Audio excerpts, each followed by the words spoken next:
이에 그 기업 물을 자가 보아스에게 이르되 내가 너를 위하여 사라 하고 그의 신을 벗는지라.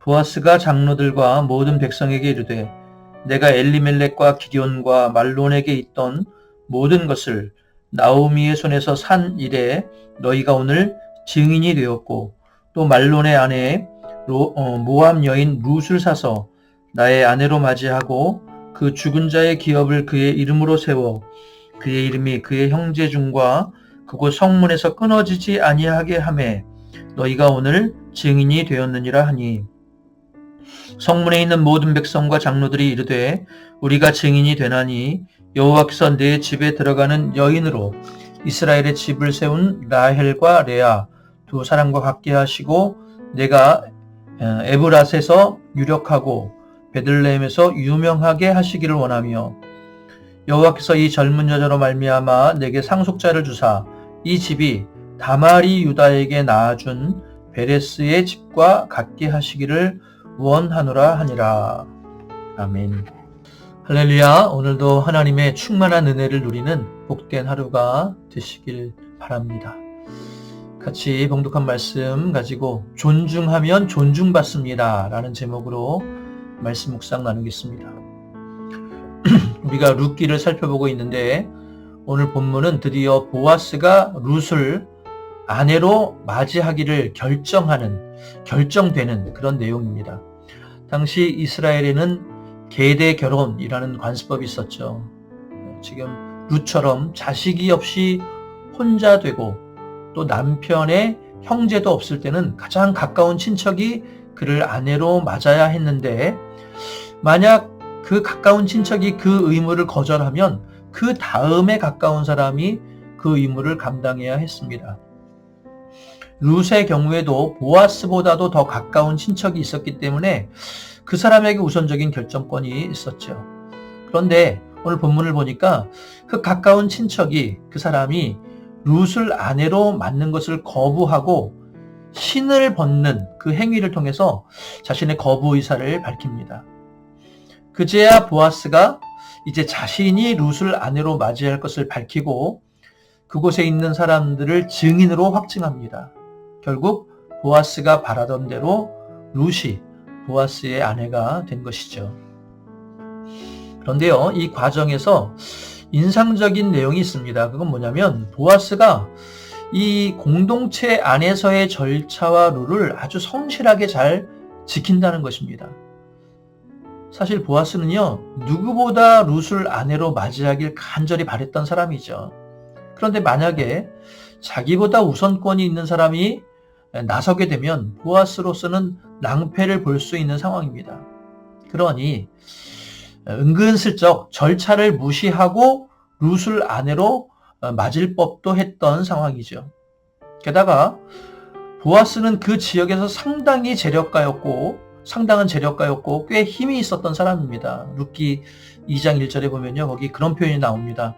보아스를 향해서 유력한 자가 있으니 그의 이름은 보아스더라. 여기서 유력한 자라는 그 말은요, 힘이 강한 사람, 또 부유하고 능력 있는 사람을 뜻하는 말입니다. 그러니 만약 보아스가 자신의 힘을 앞세워서 절차를 무시하고 룻을 아내로 맞이한다고 해도 딱히 그에 대해서 거스르거나 반대할 사람이 없었을 것처럼 보이죠. 가장 가까운 인척도 지금 룻을 아내로 맞이하기를 거부하는 것으로 미루어 봐서 그에 상응하는, 룻을 아내로 맞이하는 것에 대한 어떤 상응하는 경제적인 의무를 감당할 만한 그런 능력이 있었던 사람이 없었던 것 같습니다. 그러니 보아스가 절차를 무시하고 밀어붙인다고 해도 큰 문제가 없었을 것 같습니다. 하지만 보아스는 그렇게 하지 않았습니다. 자신이 속한 공동체의 형식과 절차를 차례차례 밟아서 일을 진행하죠. 여기서 우리는 보아스가 참 겸손하고 온유한 사람이구나 라는 것을 알 수 있습니다. 온유함이라는 표현을 제가 지금 썼는데요. 성경이 말하는 온유함이란 말은 마냥 부드러운 사람을 뜻하는 의미가 아닙니다. 힘이 없어서 그냥 자기 의지와 상관없이 양보하는 사람, 그런 사람도 온유한 사람이 아닙니다. 진정한 온유함이란 어떤 것이냐? 힘이 있지만 그 힘을 잘 통제하여 사용할 줄 아는 사람을 뜻하는 말이 온유하다라고 했다는 것이죠. 보아스가 그랬던 사람입니다. 보아스가 그렇게 공동체의 절차와 법을 지킨 것은요, 자신이 속한 공동체와 그 공동체에 속한 다른 사람들을 존중했기 때문입니다. 그들이 비록 자기보다 부유하지 못하고 능력이 설령 부족해 보인다고 해도 보아스는 절대 잘난 척하지 않고 그들을 존중했습니다. 그것이 참 겸손하고 온유한 사람의 모습이라는 것이죠. 마태복음 5장 5절에 보면요, 온유한 자는 복이 있나니 그들이 땅을 기업으로 받을 것이며 라고 말씀하고 있죠. 보통 세상에서 잘 경쟁하고 이기고 힘을 앞세워서 주도적으로 밀어붙이고 그래서 쟁취하는 사람을 세상은 복이 있는 사람이다라고 평가하죠. 하지만 성경은 다르게 말하는 것입니다. 힘으로 밀어붙인다고 해서 차지하는 게 아니라 온유하고 겸손을 할 때 하나님이 그가 원하시는 것을 허락하신다. 그게 바로 온유한 자는 복이 있다. 그들이 땅을 기업으로 받을 것이다. 라는 말씀의 의미이죠. 우리는 간혹 어떤 공동체의 룰을, 규칙을 아주 가볍게 여기거나 무시할 때가 있습니다. 이런 거 지킨다고 무슨 의미가 있어? 이런 효율적이지 못한 룰을 뭐하러 지키라고 하는지 모르겠어. 도대체 어떤 사람들의 머리에서 이런 것들이 나오는지 모르겠어. 라고 하면서 공동체도 무시하고 그 속에 속한 사람들도 무시할 때가 있습니다. 때로는 국가 공동체를 향해서도 그럴 때가 있고 사회의 여러 공동체를 향해서도 그렇게 무시할 때가 있고 또 교회를 향해서도 그럴 때가 있습니다. 물론 잘못된 규칙이나 룰은 개선해 나가는 게 맞죠. 그래서 건강하게 비판하고 좋은 법들을 만들어내는 것은 참 중요합니다. 본질에서 벗어난 형식들은 다시 본질을 회복하도록 하는 것이 필요합니다.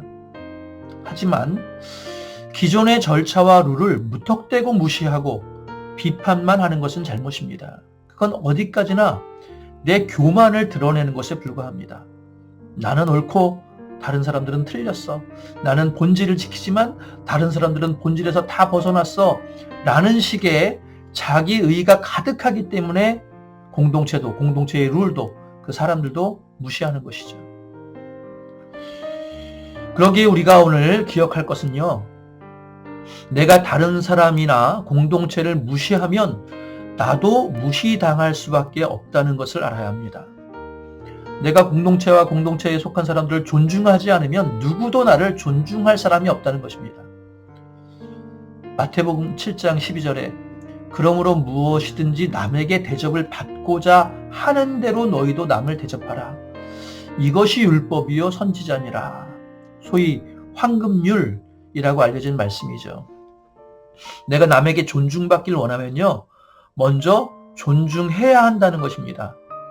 내가 공동체에서 소중한 사람으로 인정받길 원한다면 내가 먼저 공동체를 소중히 여기고 그 안에 속해 있는 사람들, 다른 공동체원을 소중히 여길 수 있어야 한다는 것이죠.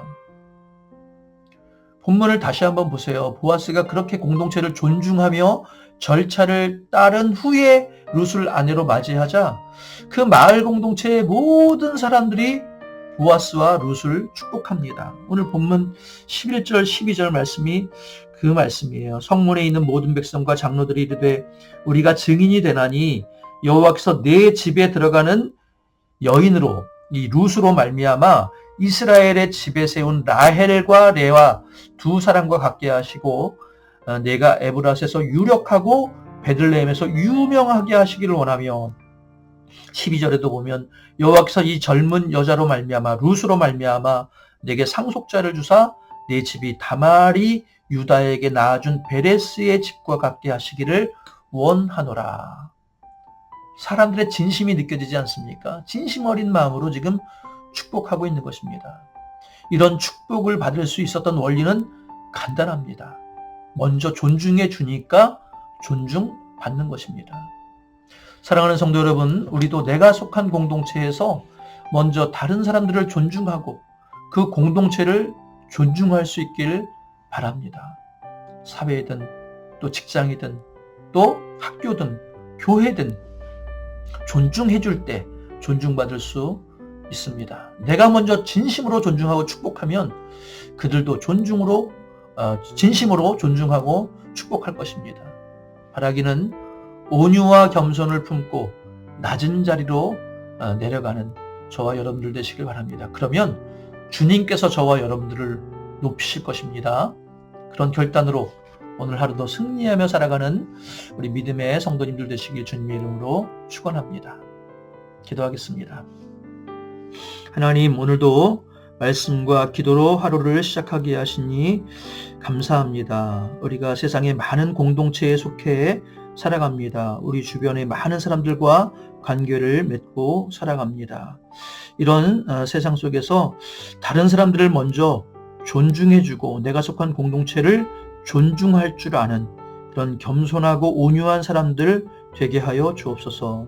내가 존중할 때 사람들도 나를 존중해주고 내가 다른 사람을 축복할 때 다른 사람들도 나를 축복하게 되는 줄 믿습니다.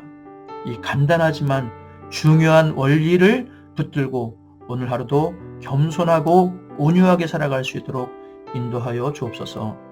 특별히 오늘 어버이날을 맞았습니다. 사랑하는 우리 모든 부모들에게 은혜를 더하여 주셔서 화목하게 하시고 강건하게 하시고 가정에서 우리 자녀들을 잘 양육하며 교회에서도 믿음의 본이 되는 귀한 부모 세대가 되게 하여 주옵소서.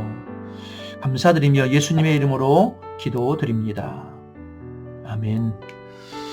네, 오늘도 주신 말씀 붙들고 같이 하나님 다른 사람을 존중할 수 있는 그런 겸손한 사람, 온유한 사람 되게 해주세요. 기도하시고 또 교회를 위해서도 기도하시고 특별히 우리 부모님들을 위해서 우리를 낳아주시고 길러주신 부모의 은혜를 기억하면서 그분들을 축복하며 함께 기도하겠습니다.